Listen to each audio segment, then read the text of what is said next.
Assalamualaikum.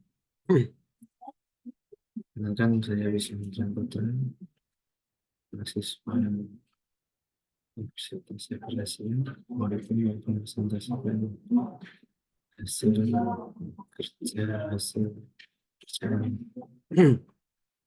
tugas meringkas, tugas UAS untuk meringkas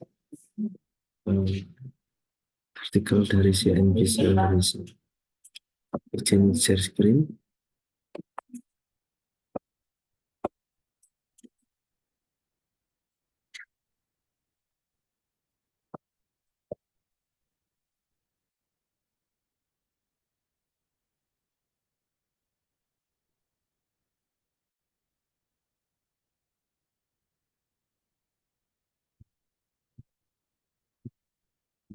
Judulnya yaitu analisis kondisi ekonomi Indonesia 7 bulan pertama tahun 2026.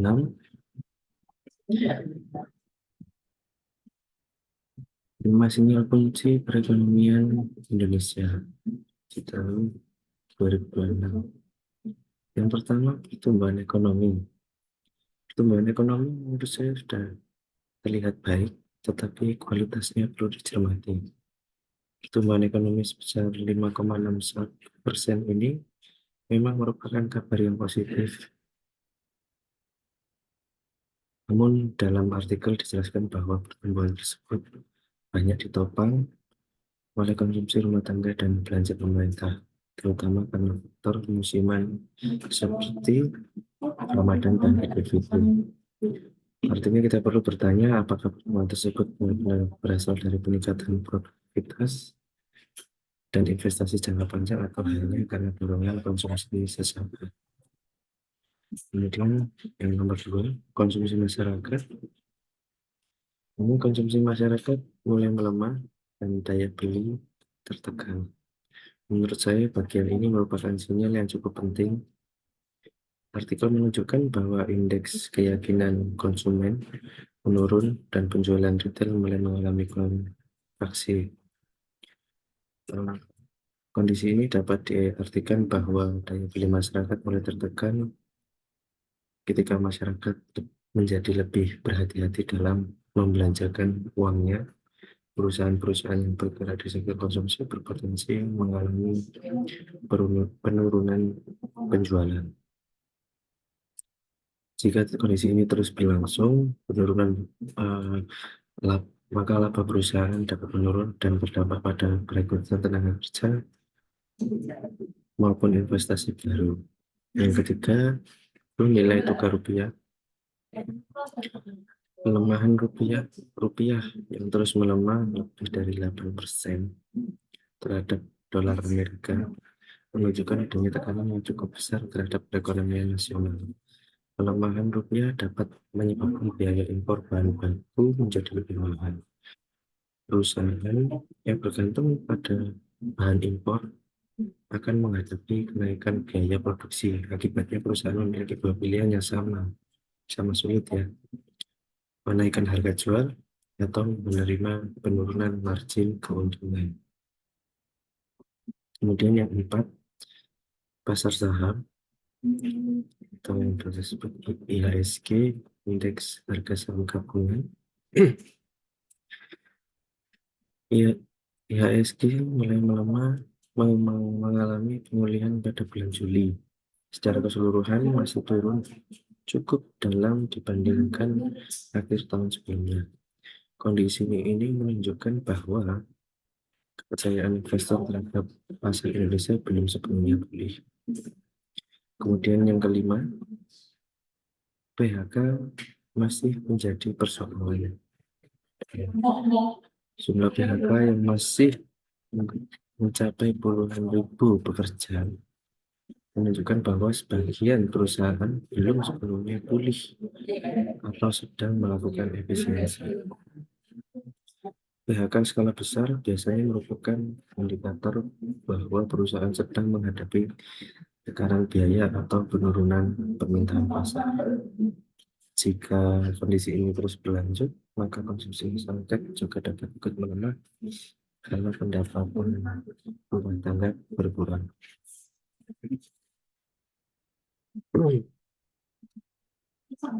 Ini seperti yang saya jelaskan tadi, pertumbuhan ekonomi di 5,1% tetap positif. Pertumbuhan ekonomi 5,1% itu sudah cukup bagus ya. Banyak pertumbuhan tersebut dari performa konsumsi rumah tangga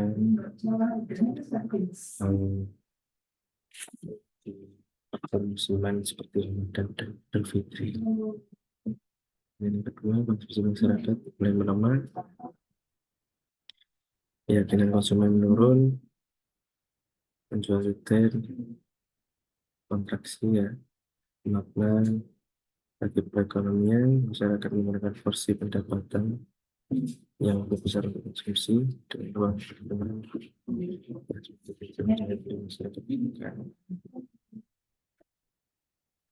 seperti selama 8 perusahaan dapat menolong berdampak pada perekonomian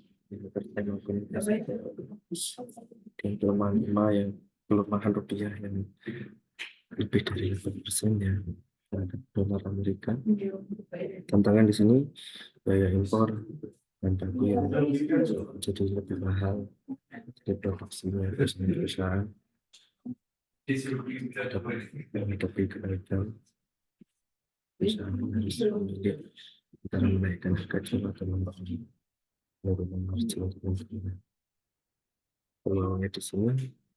Sektor ekspor diuntungkan karena produk Indonesia jadi relatif lebih murah di pasar internasional. Dampaknya memang tidak terlalu negatif, tergantung karakteristik industri.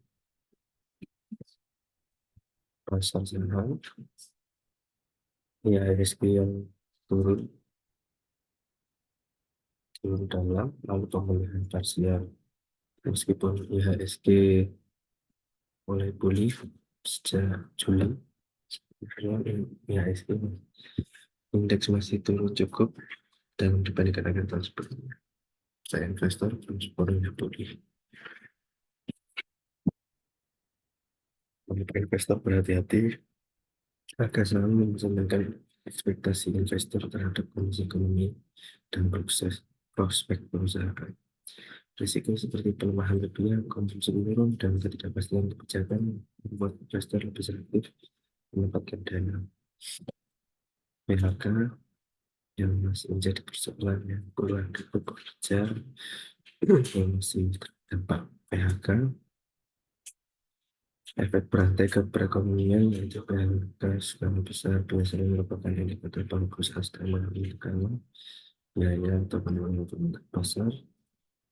Jika tren ini berlanjut, inflasi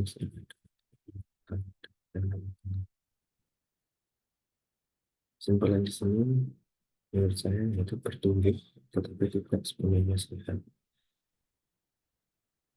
Penilaian atas kondisi ekonomi Indonesia pada 7 bulan pertama, saya sisi positifnya pertumbuhan ekonomi masih baik 5,61%, inflasi masih terkendali, dan yang perlu diwaspadai daya beli masyarakat melemah, 2 penghasilan konsumen turun, dan ketiga konsentrasi penjualan retail rupiah yang melemah lebih dari 8% dan PHK yang masih cukup tinggi.